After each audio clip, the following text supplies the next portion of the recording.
안녕하세요. 신비일러의 책방입니다. 아리랑을 사랑하는 뮤지션 이시다 슈이치. 아리랑을 세계에 널리 전해야 합니다. 아리랑을 한의 이미지에 가두지 않았으면 합니다.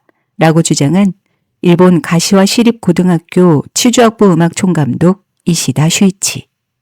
2018년 10월 12일 서울 광화문 광장에서 열린 서울 아리랑 페스티벌에서 제4회 서울 아리랑상을 수상한 그는 아리랑에는 한만 들어있는 게 아니라 힘이 있다.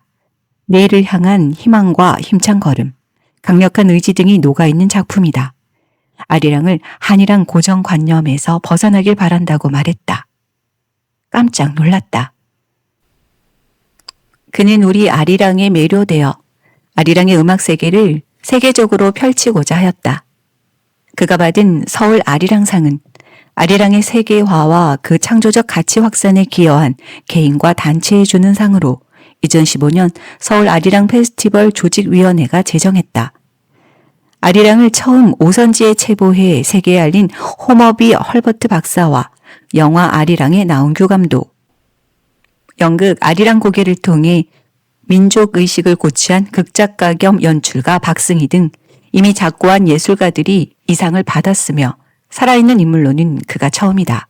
그는 수상소감으로 아리랑을 좋아해서 시작한 활동으로 상까지 받게 돼 너무나 영광이라고 말했다. 그는 일본 가시와 시립고등학교 치주학부 음악 총감독을 맡아 지도하며 2001년부터 천여 회 아리랑 공연을 했다.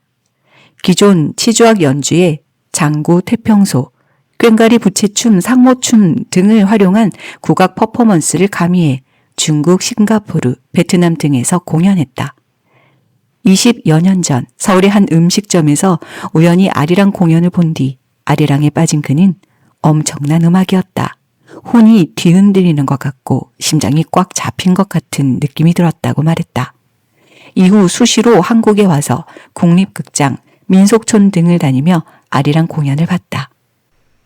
초창기엔 한 달에 한 번 한국에 왔다. 피아니스트 임동창 선생을 찾아가 아리랑 창법도 배웠다. 그리고 자신이 배운 아리랑을 연주 단원 150명, 합창 단원 100명의 취주학부 학생들에게 가르쳤다. 그들의 아리랑 레퍼토리는 모두 3가지다. 미국 작곡가 존 반스 챈스의 한국 민요 변주곡, 제1교포 작곡가 고창수의 아리랑과 고추 잠자리, 그가 일본 작곡가 마시바 토시오에게 의뢰해 만든 보사노바풍 아리랑 등이다. 그는 아리랑 공연을 할 때마다 관객들의 반응이 엄청나다. 우리 취주학부 공연을 본 뒤 한국 민요 변주곡을 연주하는 학교들이 많이 생겼다고 전했다. 이시다는 일본에서 왜 그렇게 아리랑을 열심히 하느냐고 묻는 사람들이 많다면서 질문을 받을 때마다 아리랑은 베토벤 교향곡 9번 환희의 송가 같은 음악이라고 대답한다고 했다. 그러면서 어쩌면 그 이상일지 모른다. 베토벤 환희의 송가는 베토벤 혼자 만든 곡이지만 아리랑은 한반도의 수많은 사람이 세대와 세대를 이어 계속 노래로 전승하면서 만든 음악 아니냐고 했다. 그가 바라보는 아리랑의 미래는 희망적이다.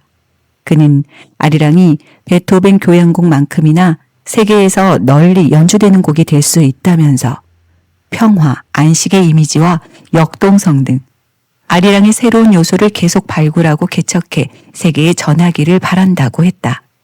그 역시 한 평범한 일본인이다.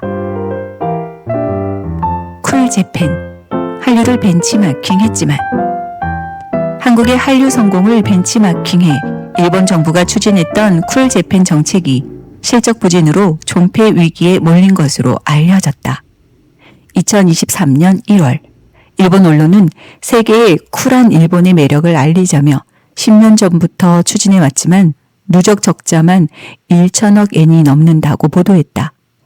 일본 대표적인 경제지 니혼게이 자이신문은 쿨 재팬을 지원하는 민관 합작 펀드의 누적 적자가 1,660억 원에 이른다며 쿨 재팬 정책이 이렇다 할 성과를 내지 못하고 있으며 사실상 존폐 위기에 놓여 있다고 발표했다.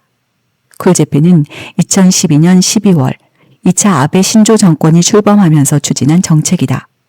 한류의 성공을 누구보다 잘 알고 있던 아베 정부는 일본도 한류처럼 애니메이션, 음식, 관광 등을 세계로 알리자는 취지로 문화관광 정책을 대대적으로 펼치고자 했다. 아베 총리는 첫 시정 연설에서 쿨재팬을 세계에 자랑하는 비즈니스로 만들자고 강조했다. 일본 언론은 쿨재팬 정책 수립 동기가 쿨코리아에 있다고 말한다. 그러나 우리는 쿨코리아라는 말을 사용한 적이 없다. 다만 2000년대 한국 정부와 민간이 합작해 한류를 이끄는 과정에서 그렇게 해석될 여지는 있다. 니케이는 쿨코리아를 언급하며 한국은 영화, 드라마 등 배우들의 인기를 통해 패션과 화장품을 진출시키고 마지막에는 국가 이미지 제고로 이어지고 있다고 설명했다. 일본 정부는 107억 엔, 민간 기업이 309억 엔을 출자해 쿨재팬을 지원하는 펀드를 만들었다.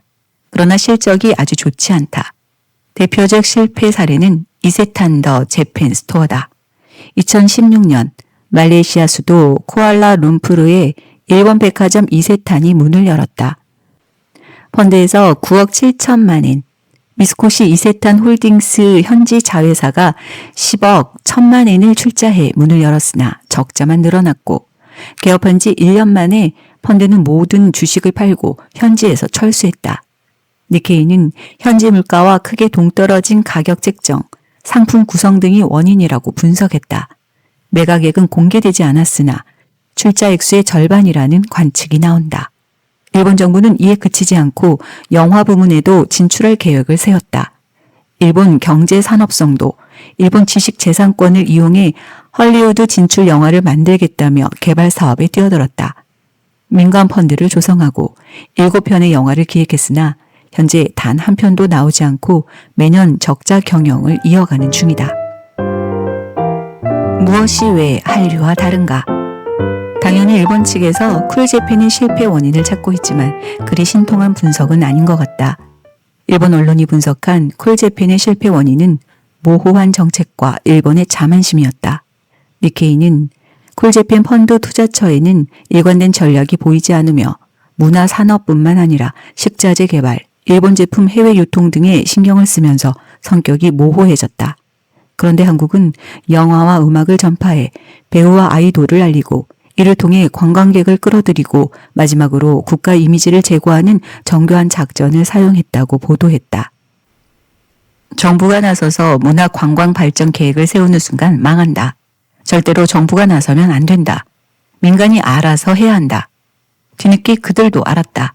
일본 언론은 분석 기사에서 영국과 한국에서는 지금 있는 것들로 세계 공략이 어렵다는 겸손함이 있었기 때문에 해외에서 유능한 지도자를 초청해 인재를 키워나가는 데 집중했다며 일본은 알려지지 않았을 뿐 일본은 이미 대단한 것이 있다는 의식이 있다. 일본을 내세우면 소비자가 모일 것이라고 생각하는 것은 자만이라고 지적했다. 니케이 사설에서는 영화 사업의 경우 한국은 기본적으로 투자를 민간에 맡기고 정부는 영화 학교를 개설해 인재 육성과 영화 데이터베이스 정비 등을 통해 성공했다. 그리고 한국은 배우나 아이돌의 국제적 인기를 관광객 유치에 활용하는 등 분야를 연계하는 데도 능숙하다면서 문화 사업을 정부 주도가 아닌 민간에 맡겨야 한다고 자탄했다. Understanding Japan 강철근 지음 이지출판